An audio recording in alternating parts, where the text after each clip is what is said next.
Fala pessoal, sejam bem-vindos ao primeiro podcast pós-rodada da temporada 2020 da NFL, aquele Instant Reaction que quem já costumou acompanhar meu trabalho, meu podcast logo depois da rodada na segunda-feira, já sabe que sempre, segunda-feira, na madrugada de domingo para segunda-feira, eu já posto o programa com análise de todos os jogos do domingo. Nessa aqui, como teve várias vezes na última temporada, Rodrigo Moisés, meu amigo, meu ex-companheiro de FA hoje. E aí, Rodrigo, como é que você tá? Gabriel, eu tô feliz. Um bom dia, boa tarde, boa noite pra todo mundo aí que tá acompanhando o podcast. Eu tô feliz porque, assim, dos muitos domingos de quarentena que a gente teve, esse com certeza foi o melhor, né? Foi NFL o dia inteiro e eu, sinceramente, meu time ganhou também, então eu, sinceramente, não tinha como estar mais feliz. Não tenho que reclamar, o Rodrigo. A gente vai fazer aqui em ordem cronológica. A gente vai dos jogos do primeiro horário para os jogos do segundo horário para o Sunday Night Football. Vamos começar pelo jogo entre New England Patriots e Miami Dolphins. O New England Patriots recebeu o Miami Dolphins pela primeira vez aí. Quer dizer, pela primeira vez que o quarterback da semana 1 titular foi diferente, que o Tom Brady teve aquele ano que ele se machucou e acabou não jogando, teve ano da suspensão também. Mas Cam Newton foi o quarterback do New England Patriots e os Patriots venceram o Miami Dolphins pelo placar de 21-11. Ryan Fitzpatrick lançou 3 interceptações, teve uma atuação bem ruim. A defesa dos Patriots jogou muito bem, a defesa dos Dolphins jogou muito bem também, mas o ataque dos Dolphins colocou a equipe em muitas situações ruins.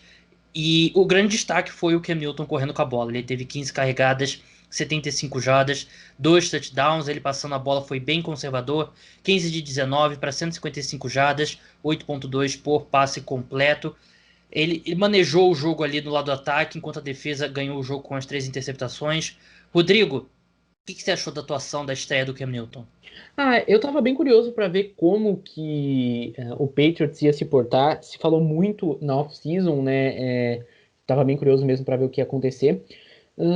Muita gente falou que o Jarrett Stidham ia ser o QB titular, muita gente falou que mesmo depois que o Ken Newton foi anunciado, que ele ia ser o QB número um, que ele ia ter que se adaptar ao estilo do Patriots, mas não foi o que a gente viu. O Patriots fez o que, na minha opinião, era o melhor caminho a se seguir, que é adaptar o seu estilo de jogo ao Ken Newton, ou seja, tirar o melhor do Ken Newton, e foi isso que a equipe fez. O Ken Newton teve 15 carregadas para 75 jardas e muitas corridas desenhadas, inclusive com os dois CDs deles saíram de jogadas que era para ele correr, né? Então, Parecia o ataque dos Panthers em vários momentos, né? parecia o ataque dos Panthers, e eu digo até mais. Parecia até o ataque, um pouco do ataque do Ravens, assim, nesse sentido de vários running backs diferentes aparecendo ali no backfield, muito bastante passe curto. Eu acho que ainda acho que pro Patriots chegar nesse nível do ataque do Ravens, a gente vai falar mais depois. Não teria que ter alguém para esticar o campo, mas é um time que corre muito bem e tem uma defesa muito forte. Então eu acho que nesse esse primeiro jogo, eu acho que até me lembrou um pouco o ataque do Ravens, claro que não com todo o potencial que o time de Baltimore tem. Verdade, né? Até porque o Cam Newton nesse estágio, ele, assim, mesmo no auge, ele era um corredor bem diferente do Lamar Jackson. Eu acredito que até um corredor inferior ao Lamar Jackson, apesar ele tem um estilo totalmente diferente, mas aquelas corridas fortes por dentro e tal. Mas o Cam Newton tem os números ele é o melhor quarterback da história da NFL correndo com a bola, se você levar a longevidade, né? Mas eu acho que o Lamar Jackson, ele vai ultrapassar o Cam Newton e eu acho que o melhor do Lamar Jackson correndo com a bola é melhor que o Cam Newton. Mas realmente teve esse foco mesmo, né? Foram 42 carregadas, 217 jardas e foram apenas 21 pontos, né? O time controlou porque não precisou fazer muito também para vencer esse jogo, porque o Miami Dolphins foi muito mal, né? Como eu falei, 3 interceptações do Ryan Fitzpatrick, 20 de 30 para 191 jardas. O Devontae Parker chegou a sair um pouco baleado do jogo ali, eu não lembro se ele voltou, mas ele não. O Dolphins chegou a encostar um pouquinho no placar no último quarto, mas os Patriots rapidamente tomaram a liderança. Mas acho que o ponto positivo para os Patriots, antes pra gente encerrar Patriots e falar um pouco dos Dolphins, Rodrigo, é que a defesa, mesmo com todo mundo que saiu Jamie Collins, saiu Danny Shelton, saiu Kyle Van Noy, teve o Hightower e o Patrick Chung, que optaram por não jogar pelo coronavírus e tal, a defesa jogou muito bem, né? Muito por conta dos problemas dos Dolphins, mas muito porque ela se impôs também. Exato, né? A defesa do Patriots não tem nada a ver com os problemas do ataque do Dolphins e soube aproveitar isso. As 3 interceptações foram, foram cruciais, e é o que a gente fala exatamente de que como a secundária do Patriots é boa, né? E a gente sabe como a secundária ela é muito valorizada na NFL atual, e tu ter um corpo de cornerbacks e safety, além de bom profundo, ajuda muito, e foi uma das chaves dos Patriots aí para ganhar esse primeiro jogo. Sobre os Dolphins, o que fica é que, assim, a gente sabe como o Ryan Fitzpatrick alterna temporadas boas por temporadas ruins, jogos bons por jogos ruins, mas se ele não fizer bem mais do que ele fez hoje, o, a pressão para colocar o Tua vai ser enorme e vai ser bem parecido com o Cleveland Browns 2018, Tyrod Taylor, que logo na semana 3 o Baker Mayfield entrou em campo, nunca mais saiu. O Fitzpatrick hoje não fez nada que segure o Tua por muito tempo. O ideal seria o Tua poder, de repente, ir lá para novembro, se tornar titular, dezembro, quando a temporada já tivesse perdida pelo Miami Dolphins, mas o Fitzpatrick não vai conseguir segurar muito tempo, não. O Tua, que é um prospecto ultra talentoso. E sobre a defesa dos Dolphins jogou bem, né, Rodrigo? O ataque aéreo dos Patriots não rendeu muito. A gente viu ali o Edelman passes curtos, como sempre. O N'Keal Harry não teve uma boa partida. Sofreu um fumble ali que saiu pela endzone, aquela regra péssima da NFL. Mas a defesa dos Dolphins, reforçada, pegou de onde parou na última temporada, que terminou o ano bem. E achei que foi uma defesa. Sim, claro que o ataque dos Patriots também não é ultra talentoso, mas eu gostei do que eu vi da defesa dos Dolphins. Eu concordo. A defesa dos Dolphins foi um dos pontos interessantes desse time no ano passado, né? Vale lembrar que no passado tinha expectativa que o Dolphins fosse ficar até 0-16, né? Então foi um time que, na minha opinião, até jogou mais do que a gente esperava. E é um padrão que a gente vê, né? É uma defesa forte, mas um ataque que, especialmente com o Ryan Fitzpatrick, fica bem limitado, né? Vamos ver por quanto tempo aí ele vai aguentar a pressão, mas olha, se eu tivesse que dizer entre o primeiro quarterback, na minha opinião, a gente vai ver perder a vaga titular para mim, hoje seria o Ryan Fitzpatrick. A gente vai falar de outro veterano também que não brilhou muito, mas acabou vencendo. Mas vamos falar primeiro do jogo que fez o Rodrigo ficar feliz, que foi a vitória do Seahawks por 38-25. Rodrigo, posso estar olhando errado aqui, mas o Russell Wilson tentou 35 passes e o Seattle Seahawks correu com a bola 20 vezes. Alguém sequestrou o Pete Carroll? Aconteceu alguma coisa? Let Russ cook, né? É o que a torcida do Seahawks pedia no Twitter, e o Pete Carroll e aparentemente o Brian Schottenheimer ouviram. Foi um jogo bem diferente do que a gente viu do Seahawks no ano passado. É um time que continua com alguns problemas de linha ofensiva, não tem o ataque mais profundo do mundo, mas o Russell Wilson passou muito a bola em primeira descida, esticou o campo, o Seahawks colocou ele para fazer passes rápidos e não deixar a pressão chegar, screen, fez tudo o que precisava. Eu acho que é um time que maximizou o seu potencial e jogou muito bem. E é o que acontece quando você tem o melhor running back de terceira descida da NFL, que é o Chris Carson. Chris Carson. Ele foi um screen pass, né? A maior parte da produção dele, né? Foram passes bem curtos, mas não é um corredor de rotas, só que eram passes curtos que o Chris Carson geralmente dropava, né? Então Mão de pedra. tipo, ele até pegou umas bolas um pouco mais difíceis, umas bolas que não estavam perto do corpo dele, mas foi bem interessante e até me surpreendeu, porque o Chris Carson teve muito em campo e a gente não viu, por exemplo, tanto o Carlos Hyde em questão de volume, né? Ele até fez um TD na Red Zone, mas eu esperava ver mais o Carlos Hyde, mas com o Chris Carson recebendo passes, isso não foi necessário. Do lado do Atlanta Falcons, o Matt Ryan teve 37 de 54 passes para 450 jardas, 2 touchdowns, uma interceptação. Julio Jones teve um jogo bem Julio Jones, né? 9 recepções, 157 jardas, mas nenhum touchdown. Os 2 touchdowns foram com o Calvin Ridley, que teve também 9 recepções, 130 jardas.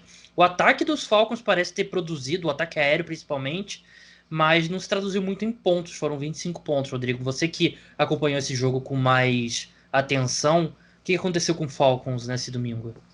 Na verdade, o que aconteceu foi que o Seahawks sempre teve a frente no placar, né? Então, é aquele negócio, o Falcons sempre teve teve que Correr atrás do prejuízo. correr atrás do prejuízo, e muito passe longo, teve muita corrida para perda de jarda, o Todd Gurley não teve uma boa média de carregadas, o Falcons também cometeu bastante falta, então toda hora em situações longas, e o Matt Ryan teve que aí passar a bola. A gente sabe que o Matt Ryan é um cara que consegue fazer jogos de 450 jardas sem grandes problemas, mas a defesa do Seahawks apareceu bem, especialmente na red zone, e eu sinceramente eu não lembro, assim, eu não assisti muito o Jets ano passado, inclusive mandar um abraço pro nosso amigo João Eduardo Dutra, mas o Jamal Adams é um absurdo de bom esse jogador. Eu fiquei seriamente impressionado de ver um jogo inteiro dele e como ele aparece o jogo inteiro, e também muito feliz que o Seahawks soube usar toda a versatilidade dele, né? Então, é um cara que conseguiu forçar. Ele teve sack, teve tackle for loss, teve. Liderou o Marcou time em tackles, né? Exatamente, marcou bem o Julio Jones quando foi necessário. Então, assim, muita versatilidade, jogou muito bem e o Seahawks parece que soube bem usar ele. Vamos seguir agora para falando em João Eduardo Dutra, vamos passar para o New York Jets contra Buffalo Bills. Os Bills venceram por 27-17. Os Bills começaram atropelando esse jogo, chegou a estar 21-0. O Josh Allen começou o jogo muito bem. Ele terminou o jogo com 33 passes completos de 46 tentados, 312 jardas, 2 touchdowns. Poderiam ter sido 3, que ele errou eu não lembro qual era o recebedor dos Bills, que estava totalmente O livre. Brown, Foi o John Brown, né? Totalmente livre na endzone, que ele não viu. Mas em geral foi um dia muito bom do Josh Allen. Ele correndo com a bola foi muito bem também, 14 carregadas, 57 jardas. Os Bills tiraram bastante o pé do acelerador no segundo tempo, mas é muito porque não precisaram, né? Os Jets, acho que 27-17 é bem menos próximo do que realmente foi o jogo, mas o Buffalo Bills começa muito bem a temporada. Esses números não vão ser o que a gente vai ver sempre, né? Porque eu acho que o Josh Allen jogou muito bem e tem essa comparação ele com o Sam Darnold. Ele claramente foi o melhor quarterback nesse domingo. Só que acho que esses números são um pouco inflados pelo time dos Jets ser muito ruim. E eu fiquei muito surpreso negativo. Quer dizer, não surpreso, mas um pouco estarrecido, Rodrigo, porque a gente está acostumado a ver os times do Adam Gaze serem bem ruins, mas vencerem alguns jogos que não deveriam, só para atrapalhar no draft. E eu não sei se esse time vai ter essa capacidade, não, porque os Bills tiraram o pé totalmente do acelerador e mesmo assim os Jets não conseguiram fazer muita coisa. Esses 17 pontos, para mim, você pode botar em conta de garbage time. Eu acho que esse time dos Jets aí não. É um time que muito mais para brigar pela primeira escolha geral do que por uma vaga de wildcard. exatamente. O time jogou realmente muito mal. Tem pouca coisa boa para a gente falar desse time do New York Jets. Acho que o Marcus May teve uma partida interessante, mas O assim, João tava me mandando mensagem dizendo que o Marcos Meira era melhor que o Jamal Adams, não sei o quê. mas é exatamente isso, assim. E eu acho que o Bills jogou como tu tem que jogar contra um time ruim, né? Eu acho que jogou dominando, abriu uma vantagem logo no começo da partida, depois soube administrar. Acho que tu não precisa golear, né? Digamos assim. Acho que tu apenas controlando e não tomando sustos, acho que já serve. E eu acho que o Bills ainda pode melhorar, assim. Eu acho que teve muito do que. Acho que também tem bastante mérito do Bills, mas tem Claro. bastante demérito do Jets. E assim, eu ainda quero ver mais. Teve algumas coisas interessantes. A gente viu o Stephon Diggs sendo bem utilizado. Acho que isso é um ponto que melhora bastante o time em relação ao ano passado. Mas eu ainda acho que a imagem que eu fico desse jogo é ainda aquele passe do Josh Allen, porque a gente sabe como isso pode atrapalhar o Bills em momentos decisivos. Mas assim, eu acho que o Buffalo Bills, eu achei que ele fez um primeiro tempo excelente. Eu acho que você pega esses 30 minutos, eu acho que é um dos melhores 30 minutos de futebol americano que um time apresentou na temporada até agora. E eu acho que ele caiu muito no segundo tempo, muito pela inferioridade do adversário e saber que o jogo estava ganho e tal. Então eu acho que é um primeiro passo importante, que eu falei sobre isso no Uhum. último podcast, que quando o Buffalo Bills não tinha expectativa no passado. Esse ano eles têm expectativas. E quando você tem expectativas, o Buffalo Bills, quando ele enfrenta um time ruim contra os Jets, ele tem que vencer o jogo. Ele é obrigado a vencer o jogo. Se ele perder o jogo, é, é um péssimo tropeço. E muito time vacila nisso. Muito time que a gente acha que vai ser bom perde esses jogos que a gente acha que eles tem que ser automático. E o Buffalo Bills mostrou hoje, contra um time ruim como os Jets, venceu de forma automática, sem sofrer. Eu acho que foi um ponto bem positivo. E o Josh Allen, ele vai pegar defesas mais difíceis, vai ter mais dificuldade, ele não vai ter sempre esse tipo de produção, mas foi uma excelente atuação. De novo, um quarterback, quando você enfrenta um time ruim, você tem que jogar bem, e ele fez exatamente isso. O Sam Darnold botou muito número de garbage time, não achei que foi uma atuação, assim, espetacular. Os números não são espetaculares, né, mas não foi uma atuação tão boa quanto 21 de 35 para 215 jardas, um touchdown, uma interceptação possa sugerir. Eu não gostei da atuação do Darnold, e hoje em campo, sem dúvida, quem foi o melhor quarterback foi o Josh Allen. Vamos seguir em frente agora, vamos falar dos upsets aí, uma das zebras da rodada. O Chicago Bears derrotou o Detroit Lions por 27-23 em Detroit. Os Lions, eles tiveram uma liderança, chegaram a estar vencendo o jogo, se eu não me engano, foi 23-6 que eles chegaram a vencer o jogo, e pararam de jogar. Acharam que a partida estava vencida, só que o Chicago Bears veio no último quarto muito bem, marcou 21 pontos, inclusive o touchdown da virada, enquanto o Detroit Lions teve chance de virar o jogo novamente, perdendo ali por 27-23, mas o rookie DeAndre Swift dropou uma bola dentro da endzone que a chamada foi perfeita, o passe foi perfeito, ele estava livre, mas ele dropou o passe e o Detroit Lions acabou vencendo o jogo. E, Rodrigo, a gente tem que ser justo. O último quarto, os 3 primeiros quartos foram bem ruins, mas o último quarto do Mitch Trubisky foi excepcional. Exatamente, né? Assim, até o começo do último período, o quarterback do Chicago Bears na semana 2 se chamaria Nick Foles. Mas o Mitchell Trubisky renasceu das cinzas ali. Ele fez sim um bom último período. No último período, o Chicago Bears não é de 21-0, né? É algo inacreditável, assim. E acho que ele conseguiu aparecer. O Jimmy Graham fez um TD, olha só. Foram dois? Não, teve um que foi anulado, aí voltou, foi e aí anulado. depois foi o Anthony Miller, eu acho. Mas, enfim, o Mitch Trubisky, de fato, ele teve um primeiro tempo muito ruim e o último quarto muito bom. E o Detroit Lions, acho que decepcionou porque é o que você acabou de falar do Bills, né? Quando tu pega um time que é inferior, e eu não acho que a diferença do Bears pro Lions seja tão grande assim, mas é um time que é inferior, tu não pode vacilar e tu não pode deixar de ganhar esses jogos. A gente fala que eu acho que o Lions é sim um time que tem condição de ganhar essa divisão. O Gabriel, inclusive, apostou que eles venceriam, mas acho que vacilando desse jeito, realmente acho que nos faz repensar qual que é a capacidade desse time. Assim, a gente não vai tirar nenhuma conclusão definitiva do que aconteceu na semana 1, né? A gente lembra vários jogos que aconteceram na semana 1 que a gente viu que depois, da temporada, a gente olha, pô, isso aconteceu na semana 1, mas realmente, o Detroit Lions, eu achei que eles foram o melhor time por 3 quartos, mas não por muito, e no último quarto o Mitch Trubisky jogou muito bem e terminou com números ótimos, que eram péssimos até começar o último quarto, mas ele teve 3 passes para touchdown. Teve um passe, o passe dele para o Anthony Miller no touchdown da vitória foi muito bonito e, assim, eu critiquei muito a decisão, ainda acho que é a decisão errada de colocar o Trubisky como titular, mas pelo menos por um jogo deu certo, o Chicago Bears venceu, enquanto o Detroit Lions assim, foi ridículo e acho que vai muito pro head coach. E muita gente que ia contra o meu palpite do Detroit Lions vencendo a divisão apontava o Matt Patricia e como motivo para não acreditar. E eu sempre falava que eu achava que o Matt Patricia ele podia ser pelo menos aquele head coach que não vai atrapalhar. E hoje ele atrapalhou. Tá, o time tem responsabilidade. O time tem responsabilidade de cair tanta energia. Mas é trabalho do head coach manter o time agressivo, manter o time continuando passando a bola e tentando marcar mais pontos. E o Detroit Lions dormiu da metade do segundo, da metade do terceiro quarto para frente.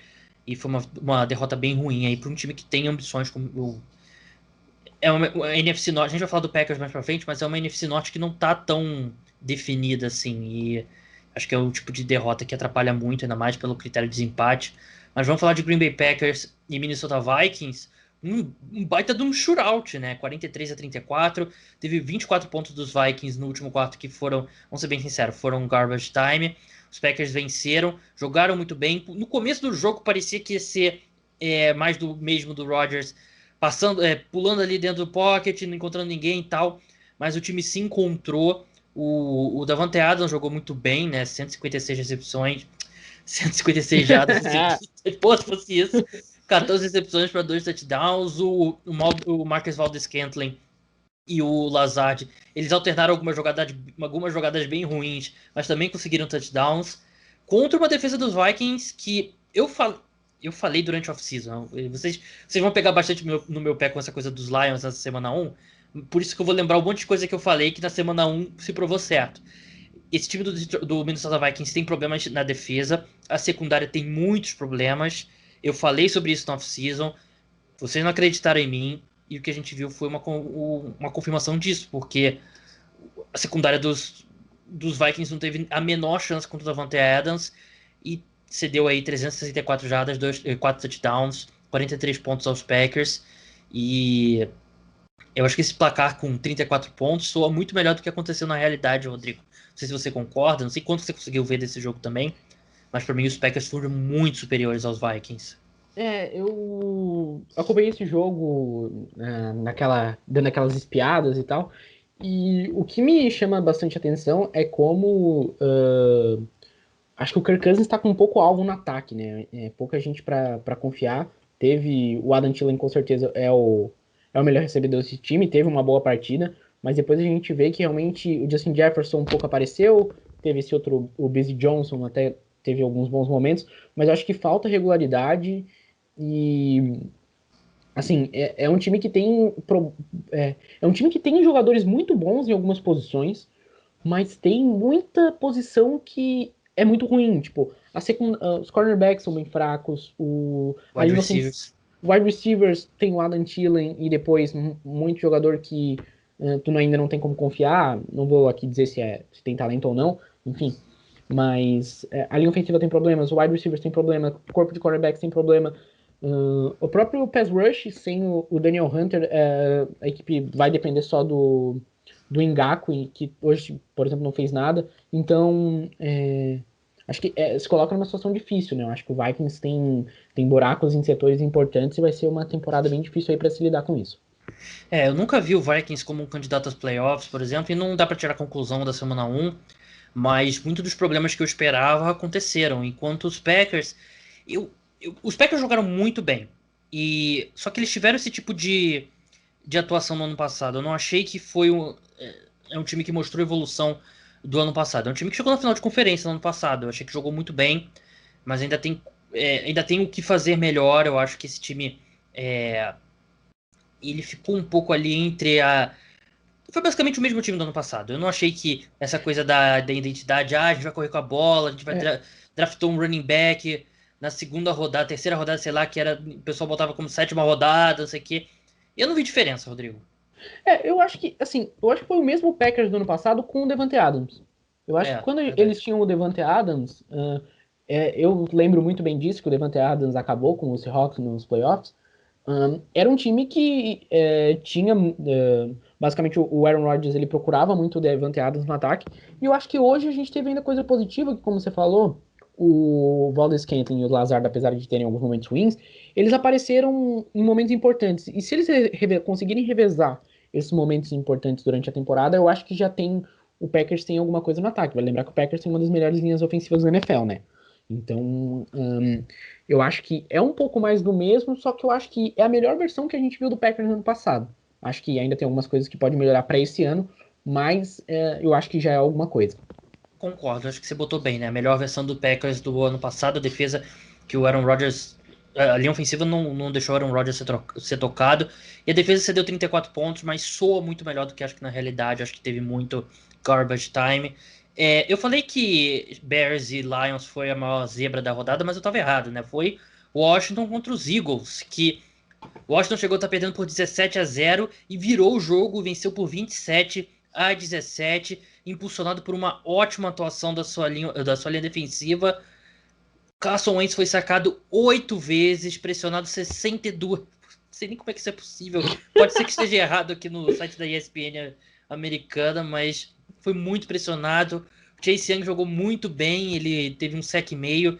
e ele forçou um fumble, agora o recuperou, agora tô em dúvida, mas ele forçou um fumble ali que meio que cedo, acho que foi um fumble forçado, que selou basicamente a vitória para o Washington, que nem precisou de muito no ataque, né? O Dwayne Haskins teve 17 31 passes, 178 jardas, um touchdown, ele jogou bem melhor no segundo tempo.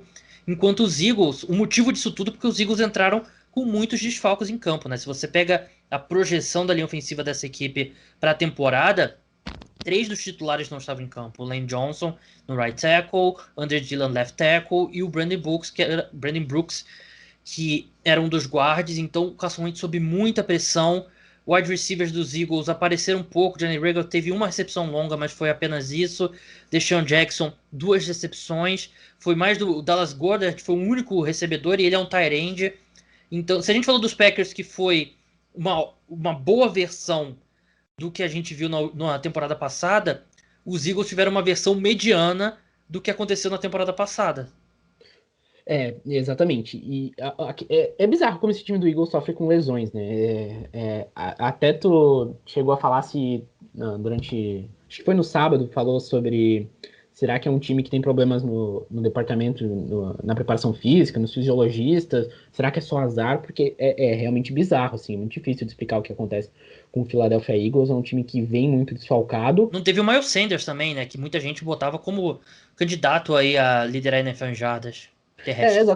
Exatamente, também um jogador que. Eu acho que assim, o Miles Sanders, por exemplo, é um cara que fez um pouco de falta, né? A gente fala Um que. recebedor, né? É, Principalmente. exatamente, e a gente fala que o. A gente fala sobre a questão da posição de running back, que tá desvalorizado e tal, e que tu consegue achar muito. Tu consegue achar muito talento pagando pouco. Mano, é o caso do Philadelphia Eagles, né? Acho que Corey Clement e o Boston Scott não são jogadores que acho que enchem os olhos, tanto correndo quanto recebendo passes. E eu acho que o Eagles sentiu muito isso para fechar o jogo quando ele estava sob controle. O Eagles chegou a abrir uma vantagem, parecia que ia ganhar o jogo, mas aí depois acabou sofrendo a virada por uma, como você falou, impulsionado pela fortíssima linha defensiva do Washington Redskins, pressionou muito Washington o Football Florida. Team. Ah, verdade. Nossa, É. eu vou demorar um pouco para lembrar, só que para automatizar isso, né? E assim, o Chase Young, ele chegou dando um oi pra NFL que é realmente assustador. Assim, de novo, não dá pra tirar nenhuma conclusão da semana 1, mas parece que é uma identidade, né? Você começa a criar uma identidade.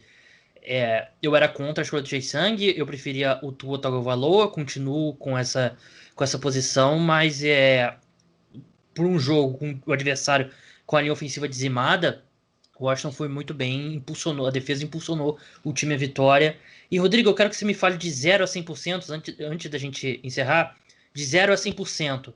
Qual a chance do Carson Wentz jogar 16 jogos com esse tipo de pressão? Ah, com esse tipo de pressão isso não vai acontecer, né? Ainda mais o Carson Wentz é um cara que a gente já sabe que ele é propenso a lesões e tal, então o Philadelphia Eagles aí vai ter que fazer alguns ajustes porque assim não vai dar. Intervalo rapidinho, só para lembrar que esse podcast é um oferecimento dos apoiadores do Cara dos Esportes. O link está na descrição. Tem plano a partir de R$10, você apoia o meu trabalho e ainda recebe benefícios como podcast extra, newsletter exclusivo e outras coisas lá. Tem plano de 10, 20, 30, R$40, cada um com benefício diferente. Então você que curte o meu podcast, curte o meu trabalho, não deixe de ir lá. Se você puder contribuir, eu agradeço, ajuda o podcast a ficar no ar. E é aquilo que eu já expliquei, produtor independente de conteúdo aqui no Brasil, que trata de nichos, e o futebol americano ainda é um nicho aqui no Brasil, é muito difícil atrair verba de patrocínio, que é a forma como a mídia tradicional fatura. Por isso tem se desenvolvido essas questões, essas iniciativas de apoio coletivo. Os apoiadores do Cara dos Esportes já vem me dando um suporte incrível e me ajude a manter o meu trabalho aqui no ar. O link está na descrição, tem explicado todos os planos e você paga através do PicPay mensalmente. Então vamos voltar para o podcast. Vamos passar agora para Baltimore Ravens e Cleveland Browns. E falando de times que fizeram coisas parecidas com o do ano passado, o Ravens pegou onde parou na temporada regular. Lamar Jackson nem foi tão espetacular correndo com a bola, mas foi passando ela, 20 de 25 para 275 jardas, 3 touchdowns, um jogo quase perfeito do quarterback do Baltimore Ravens. E os Ravens trucidaram os Browns 38 a 6. Vamos começar elogiando os Ravens antes de criticar o Cleveland Browns. Tem muito a ser criticado, mas a gente falava durante a off-season que para os Ravens dar um passo à frente, eles precisavam de um ataque aéreo mais consistente junto com esse ataque terrestre que eles têm espetacular. O ataque terrestre passou de 100 jardas, mas não foi nada de espetacular. Mas o ataque aéreo teve uma grande atuação. E se você tem esse tipo de atuação no ataque, com o Lamar Jackson passando a bola tão bem, e a defesa dos Ravens jogando tão bem quanto jogou, a secundária dos Ravens foi quase perfeita, não deu nenhum espaço para os wide receivers e alvos em geral do Cleveland Browns, e teve o Calais Campbell indo para cobertura no passe, desviando uma das bolas que foi a interceptação do Baker Mayfield. E eu tuitei sobre isso e o pessoal ficou me sacaneando, mas eu mantenho o que eu disse. A gente projetava uma NFL em que Chiefs e Ravens estavam bem acima dos demais, e o que a gente viu em campo nesse domingo foi exatamente isso. Ravens e Chiefs bem acima dos demais. Eu saio muito impressionado com o Baltimore Ravens. Eu saí impressionado com o Baltimore Ravens, mas eu vou manter um asterisco que pra mim é o mesmo, assim, eu acho que esse jogo pra mim ele aconteceu em 2019, né? Porque foram os mesmos times de 2019. A gente vai falar do Browns daqui a pouco, mas o Ravens fez o que tinha que fazer, um time que foi muito versátil correndo com a bola, correu com a bola 30 vezes, passou a bola 26, o Lamar Jackson muito preciso no fundo do campo, mais uma boa partida do Hollywood Brown. E o Ravens fez o que a gente falou que o Bills fez, só que com mais autoridade, assim, né? Até porque é um time melhor. Mas é um time que pegou um time muito pior, muito desorganizado, principalmente, e amassou, fez o que tinha que fazer. Mas a grande questão é que, pra mim, ainda separa o Chiefs e do Ravens, e de novo, isso tu coloca todos aqueles asteriscos de semana 1 e tal, é que eu quero ver o time do Ravens fazendo isso contra um time bom. É uma coisa que a gente não viu ano passado. Eu acho E que saindo atrás do placar também, né? exatamente. Eu acho que isso é uma coisa que a gente ainda não viu fazer.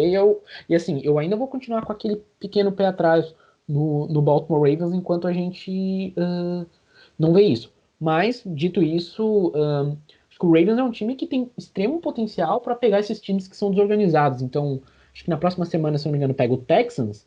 E o Texans é outro time que tem problemas em alguns setores chaves e que eu acho que o Baltimore Ravens tem tudo para explorar de novo. Então hum, acho que é um time que, na minha opinião, tem esse potencial aí, e se continuar pegando time ruim, vai amassar. Agora, sobre o Cleveland Browns, mudou treinador e tudo mais, mas mesmo time do ano passado, né, Gabriel? Vai ser um processo para o Cleveland Browns. Ninguém esperava que eles mudariam do que foi no ano passado para a versão que o Kevin Stefanski quer dessa equipe. Mas foi, assim, foi o mesmo time do ano passado, muitos problemas e assim, eu nem achei que ele ofensivo foi tão mal assim. Eu achei que não foi uma boa atuação, mas eu achei que foi melhor do que em vários momentos do ano passado. Só que o corpo de recebedores dessa equipe não consegue se desmarcar. E tudo bem, pegou possivelmente a melhor secundária da NFL. Mas o Jarvis Landry foi o que mais se desmarcou e sempre aquele passe curto. A partida do Odell Beckham foi um cocô, né? Ele jogou muito mal. Quem entendeu, entendeu.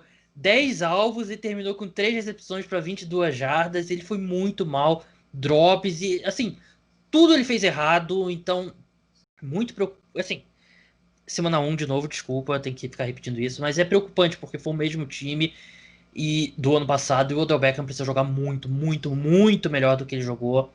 Ninguém conseguia se desmarcar nesse time dos Browns. O Baker Mayfield também não se fez muitos favores. A defesa também não teve muita resposta para o ataque aéreo dos Ravens. E é um time que a gente esperava que teria uma curva de aprendizado e vai precisar dessa curva. Vamos finalizar aqui com os últimos dois jogos desse primeiro horário para a gente passar para o segundo horário. Primeiro, Raiders e Panthers. Os Raiders venceram por 34-30, que num jogo que o Joe Brady, coordenador ofensivo dos Panthers, teve uma ótima estreia. Eu não conseguia ver esse time dos Panthers marcando 30 pontos com o nível de talento que eles têm. Mas o Joe Brady chamou um ótimo jogo. Só que o time do Raiders é mais maduro, venceu o jogo ali no final. 34-30, falei o placar? Acho que falei. 34-30 de qualquer jeito. Derek Carr 22 de 30 para 239 jardas, um touchdown. Josh Jacobs 25 carregadas, 93 jardas, 3 touchdowns. Os Raiders perderam o Henry Huggs logo no começo da partida, ele saiu com uma lesão, mas uma vitória importante dos Raiders fora de casa. E eu acho que tudo bem, uma derrota e tal, mas eu achei promissor esse começo dos Panthers no ataque. Mas é um time que tem. Acho que vai ter uma das piores defesas da NFL esse ano. E o ataque dos Raiders, que eu não gosto muito, botou 34 pontos, até com alguma facilidade. Rodrigo, Jaguars 27, Indianapolis Colts 20, estreia do Philip Rivers. E foi o meu primeiro senso de normalidade nessa era da pandemia. Foi ver os Colts perdendo o jogo e o Philip Rivers tentando forçar para trazer seu time de volta para a partida e acaba lançando a interceptação. A natureza está se renovando. É verdade. Isso é uma coisa que a gente viu muito o Rivers fazer lá no Chargers. E esse é o jogo que o Colts tinha que ganhar, né? A gente sempre falava que o Colts. A gente falou bastante no podcast sobre apostas. Eu vi vocês também comentando que o Colts ele tinha. A galera tava animada com o Colts e tal. Só que, assim, porque o Colts tinha um calendário ruim, né? Esse seria a grande justificativa. Só que, assim, esse era o jogo para ter ganho. Já É, começa por aí, né? O Colts, se quiser ir para playoff, se quiser brigar por essa divisão e tal, tinha que ter ganho esse jogo. Com certeza é muito mais time que o Jacksonville Jaguars, mas não jogou como tal, né? O Jaguars é um time que eu gosto bastante do Doug Marrone. Eu acho ele um bom treinador. Eu acho que eu acho que ele nunca teve grandes times e fez um bom trabalho lá em Jacksonville. E acho que hoje, para mim, isso ficou bem evidente. Teve uma boa partida.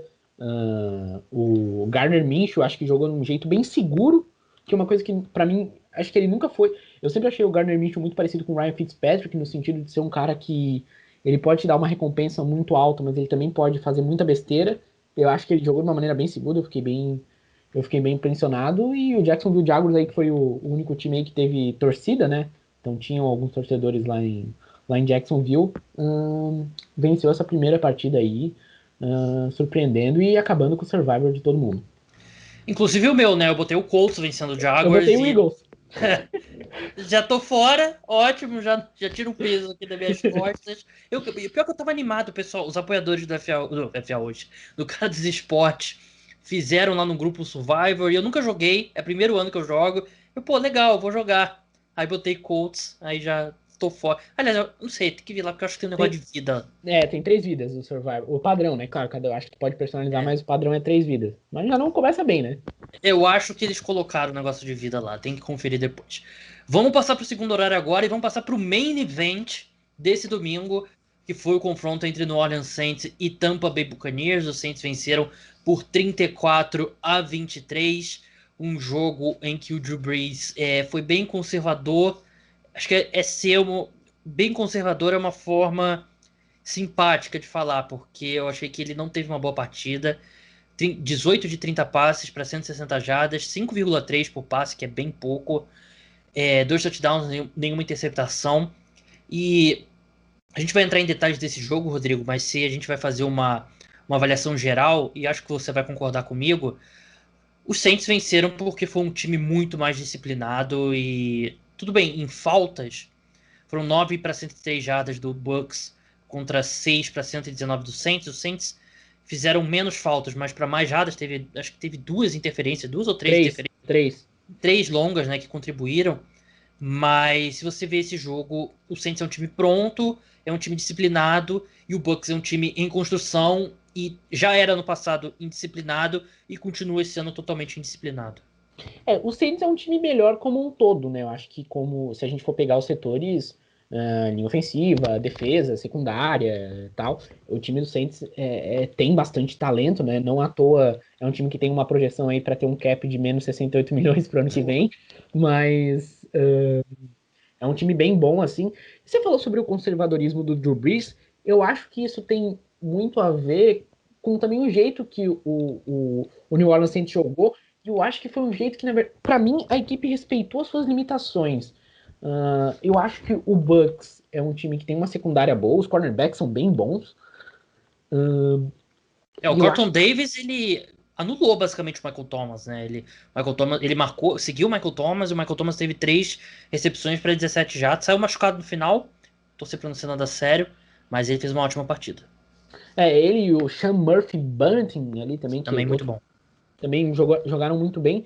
E eu acho que o Sean Payton, acho que ele soube lidar com isso, porque, na minha opinião, o Saints tem uma grande fraqueza, que o Saints não tem quem estique o campo. Eu acho que o Emmanuel Sanders, de 33 anos, não é esse cara. E o E Drew Brees consegue esticar o campo nessa eu estádio? acho que ele consegue, ele deu um passe longo pro Jared Cook, de 46 jardas, ele também, eu acho que tem muito disso. Talvez o Drew Brees tenha problemas para fazer isso, beleza, isso pode acontecer. Mas eu também acho que ele não vai ser muito estimulado a tentar, porque tu não tem quem receba esse tipo de bola. O Deontay Harris é um cara que ele retorna bem, e a gente acha que o cara que retorna bem às vezes vai ser uma deep threat confiável, mas acho que ainda não se mostrou o caso, né? Então, enfim, eu acho que é uma questão que o Saints soube lidar com essas limitações, mas claro, é uma limitação e toda limitação ela é bem negativa. Eu acho que isso pode fazer bastante falta pro Saints lá na frente. Eu achei que a defesa do Saints jogou bem. Não foi espetacular, mas jogou bem. E o que me assustaria se eu fosse torcedor do Saints, eu acho que, claro, você vencer um rival de divisão é positivo e tal. Mas eu achei que foi um time que já jogou bem perto do teto. Porque a gente falava sobre limitações do Drew Brees e ele, para fazer qualquer passe ali de mais de 10 jardas, ele tem que botar bastante coisa para a bola chegar.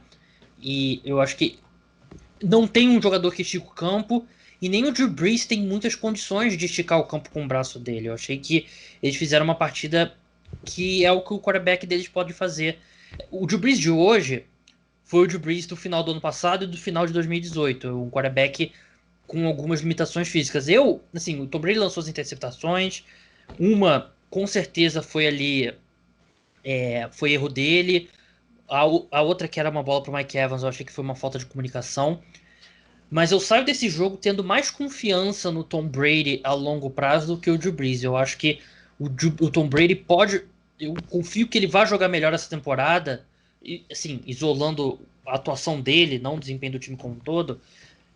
Eu acredito que o Tom Brady tem um potencial maior do que o Drew Brees. A diferença é que o Saints é um time mais pronto, bem mais pronto nesse momento, né? Enquanto o Tampa Bay Buccaneers parecia que só o Chris Godwin frequentou os treinos clandestinos, né? Porque ele mostrou uma boa conexão com o Tom Brady, 6 recepções, 79 jardas, teve uma recepção longa de 29 jardas. O primeiro drive dos Bucks foi muito bom, né? Mas depois disso não fez muita coisa. E eu achei que os Bucks correram muito com a bola quando o jogo estava equilibrado. Eu achei que eles deveriam ter passado mais a bola.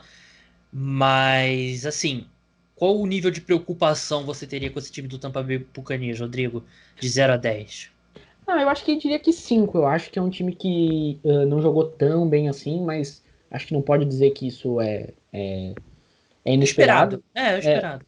o Saints é um dos melhores times da NFL, e quando eu digo times, eu digo como um todo, desde comissão técnica até todos os setores.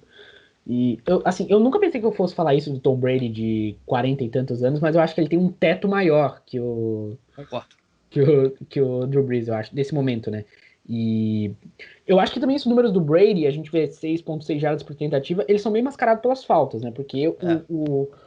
como você falou, o Saints teve muitas faltas de interferência de passe e foram aí quase 100 jardas que a gente poderia ter adicionado aos números do Brady, né? Então, acho que isso, na hora de a gente for olhar os números, quem olha só o box score depois, E foram uh, passos bonitos, né? Do Mike passes Evans. É. que iam ser pegos e iam ser boas recepções do Mike Evans e do Scott Miller. Então, realmente fez falta. E eu concordo com você quando você fala que um time que correu mais que deveria e correu quando não tá funcionando, né? Eu acho que isso que é o mais estranho. A gente vê alguns times que morrem pelo jogo terrestre porque eles têm essa questão de, não, tô ganhando 4,5 jardas por tentativa, mas não foi o caso, né?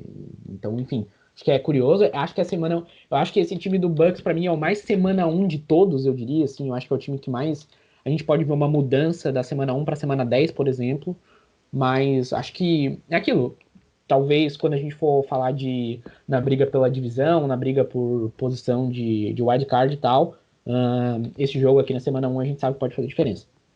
Eu vi assim muitas coisas que podem melhorar, podem funcionar melhor. Primeira é ter mais disciplina.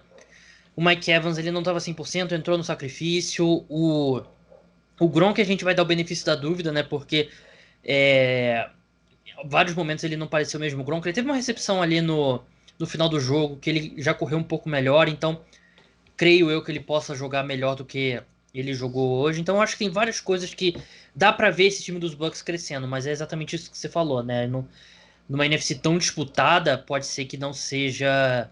Pode ser que seja a diferença de uma vencer a divisão para um wild card, ou de repente até para ficar fora do, dos playoffs. Mais alguma coisa sobre esse jogo ou a gente pode seguir? Acho que a gente pode seguir. Vamos seguir agora para a partida entre Cincinnati Bengals e Los Angeles Chargers. Estreia do Joe Burrow. Ele que não fez uma boa partida. Ele começou, teve aquele drive legal, que ele fez o touchdown correndo com a bola e tal. Mas ali, a maior parte do jogo ele não conseguiu ter um bom desempenho.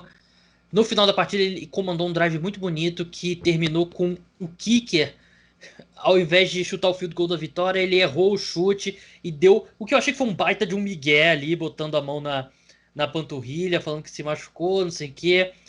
E o próprio Chargers também não surpreendeu muito, não, quer dizer, não surpreendeu nada, eu esperava exatamente isso. Foram dois times bem limitados e os Chargers acabaram com a vitória.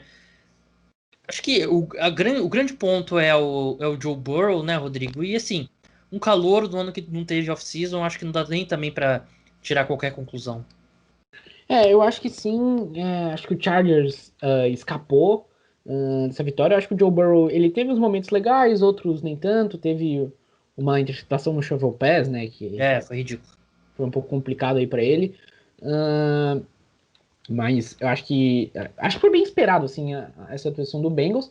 E o Chargers, acho que essa vitória aí foi um pouco. Acho que pode dar uma postergada na vida do Tyrod Taylor, que foi bem o Tyrod Taylor, né? Um cara que erra pouco, mas também não vai te levar a lugar nenhum, assim. Eu acho que fica é um time que tem um teto bem baixo aí com o Tyrod Taylor jogando de quarterback e ganhou hoje, tudo bem, mas ganhou num time que também não é muito bom, então acho que para as próximas semanas aí eu tô curioso para ver e eu sinceramente eu acho que a gente não vai demorar muito para ver o Justin Herbert em campo.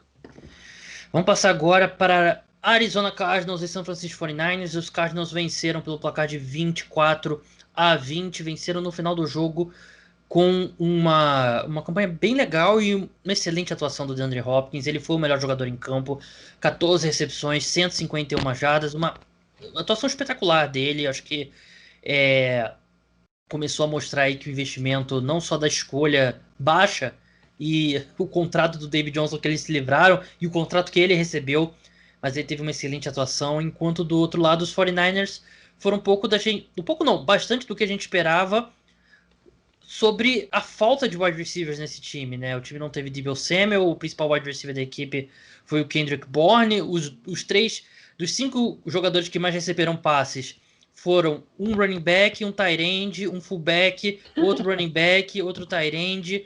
Então é um time que tem uma limitação enorme com esse corpo, com a falta de talento do corpo de wide receivers e mostrou logo no primeiro jogo.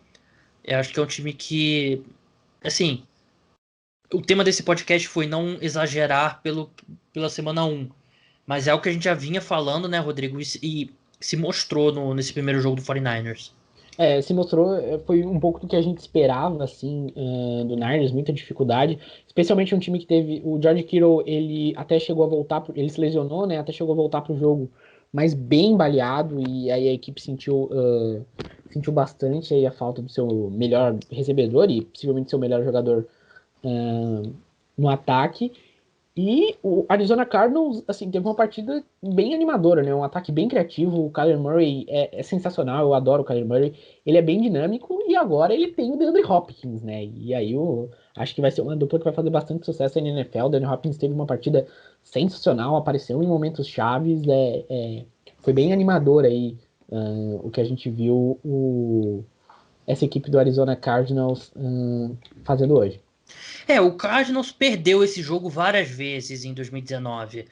E a diferença para ele vencer o jogo esse ano foi por causa do DeAndre Hopkins, né? Um recebedor fantástico que inexplicavelmente o Houston Texans abriu mão. Mas a gente vai passar para o Sunday Night Football agora, mas antes eu me despeço do Rodrigo Moisés. Rodrigo, muito obrigado pela sua participação. Vocês podem seguir ele lá no @Moisés Rodrigo, MOIZEIS Rodrigo. Rodrigo, muito obrigado pela sua participação e até a próxima. Valeu, Gabriel, e já que você aí deu uma moral pra mim, eu também vou falar para o pessoal dar uma moral. Dá uma olhada lá no Twitter do Gabriel, o @cara dos esportes, uma jogada que o Jimmy Garoppolo ele desconecta o controle do Madden e ele não sabe o que fazer, vocês vão dar bastante risada. Valeu, galera, até a próxima. Vamos passar agora para o Sunday Night Football. Vamos falar agora do Sunday Night Football, da vitória do Los Angeles Rams para cima do Dallas Cowboys por 20-17 na abertura do novo estádio dos Rams. Eu achei um jogo de futebol americano muito bem jogado, achei que os dois ataques foram bem em determinados momentos, mas as defesas também jogaram muito bem. Eu achei que foi todas as fases basicamente ali do jogo, os times tiveram bons momentos em alguns momentos melhores, outros piores, mas achei que foi um jogo de bom nível e eu acho que as duas equipes têm bastante o que construir para as próximas rodadas, para o restante da temporada. O ataque dos Rams usou e abusou de passes rápidos. O Jared Goff estava se livrando da bola bem rápido. Em determinados momentos também, os Rams, né, com o Sean McVay, colocaram um no huddle que fez o ataque andar muito bem. O Jared Goff acabou interceptado e não teve passe para touchdown. Foram duas corridas para touchdown do Malcolm Brown. Mas eu achei que o Jared Goff jogou razoavelmente bem, né? Assim, dentro da curva que você avalia o Jared Goff. Ele teve 20 de 31 para 275 jardas. Longe de um jogo espetacular, mas eu não achei que ele foi.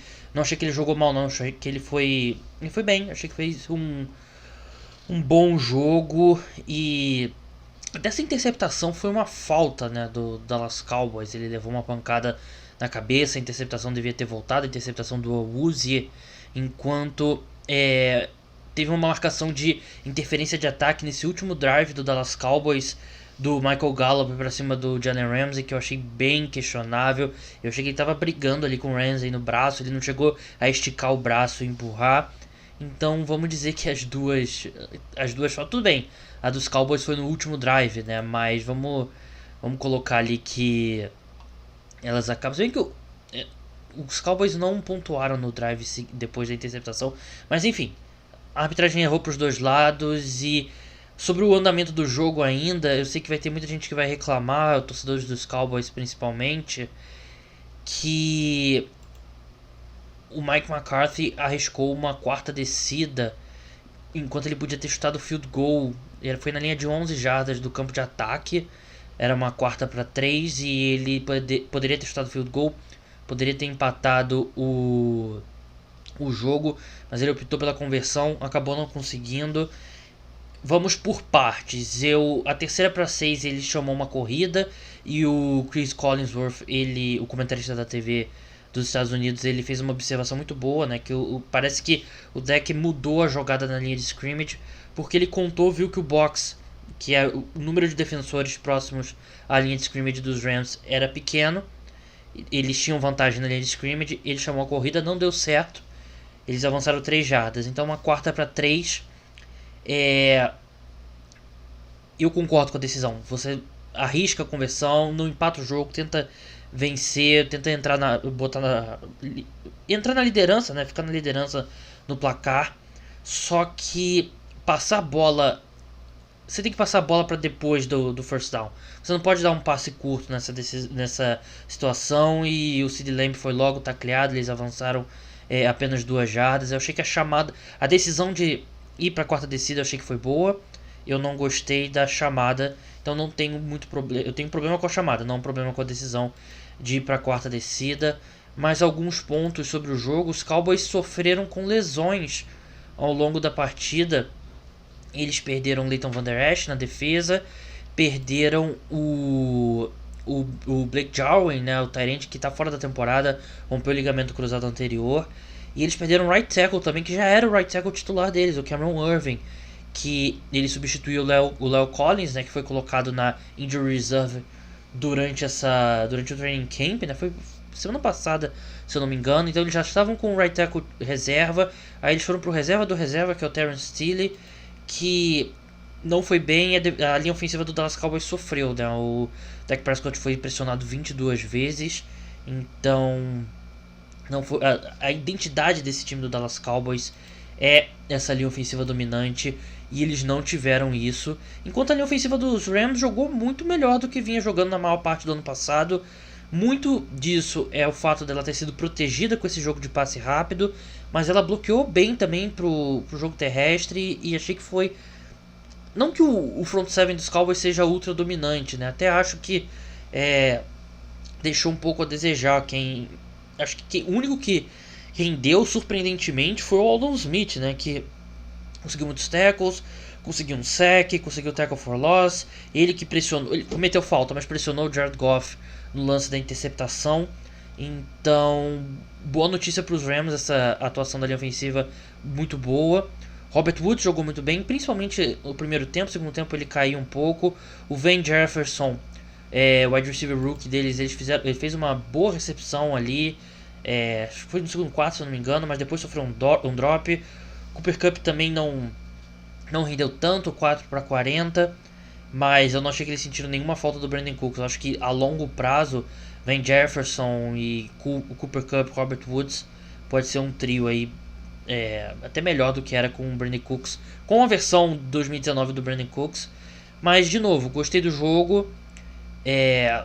Eu achei que os Cowboys tiveram dificuldade para superar a saída do Cameron Irving e do Blake Jarwin. Não que o Blake Jarwin ele substitui o Jason Witten, né? Então por si só a saída do Jason Witten já melhora o time, que ele era um cadáver só do que ele já foi, né? E o Blake Jarwin, eu até acho que ele tem potencial, não dá pra colocar tudo na conta dele, da lesão dele, né? Mas eu acho que a lesão dele, a lesão do Cameron Irving, acho que prejudicou bastante a linha ofensiva.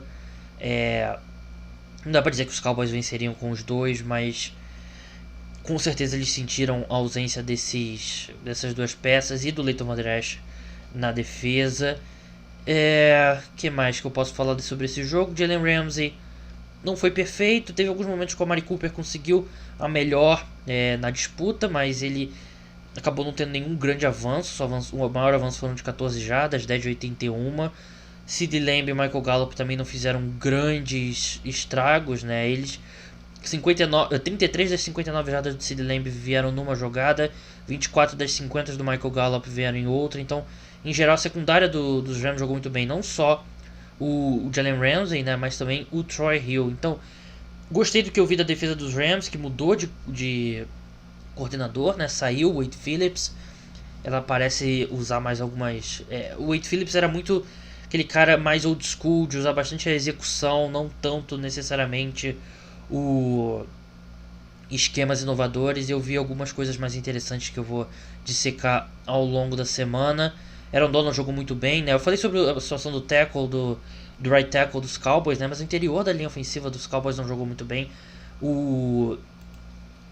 Principalmente o center e o left guard, né? O Conor Williams, eles tiveram bastante dificuldade com o Aaron Donald e também com o Michael Brockers. É o que eu falei, a linha ofensiva dos Cowboys não teve uma boa partida e muito a identidade desse time é ter essa linha ofensiva dominante. E acontece um pouco como aconteceu com os Eagles, por exemplo. Os Eagles, mais grave, né? Os Eagles não tiveram o Carson Wentz foi sacado 8 vezes. Os Eagles perderam o jogo porque a linha ofensiva começou a ter muitas ausências ali. E ali, sem esses bloqueios perfeitos que os Eagles estão acostumados, o time acabou sendo derrotado. E o Cowboys é um pouco disso também. Apesar do Dak Prescott, eu achei que ele jogou bem. Não foi o melhor jogo dele, mas eu achei que ele jogou bem. Bem, é isso. Eu queria agradecer aos apoiadores do podcast Cara dos Esportes. O programa está no ar graças ao seu suporte. Se você puder contribuir, link está na descrição para você poder contribuir mensalmente. Tem plano a partir de R$10. Você ganha benefícios como um podcast extra, como newsletter exclusivo 2 vezes por semana. Você pode participar de grupo do WhatsApp. Você pode receber até convite para participar do programa. Então é isso, pessoal. Podcast extra volta terça-feira. A gente vai falar sobre o Monday Night Football, sobre a rodada dupla do Monday Night Football. E um podcast com a prévia da rodada, quinta-feira de manhã vai estar no ar. Então é isso, pessoal. Até a próxima. Tchau.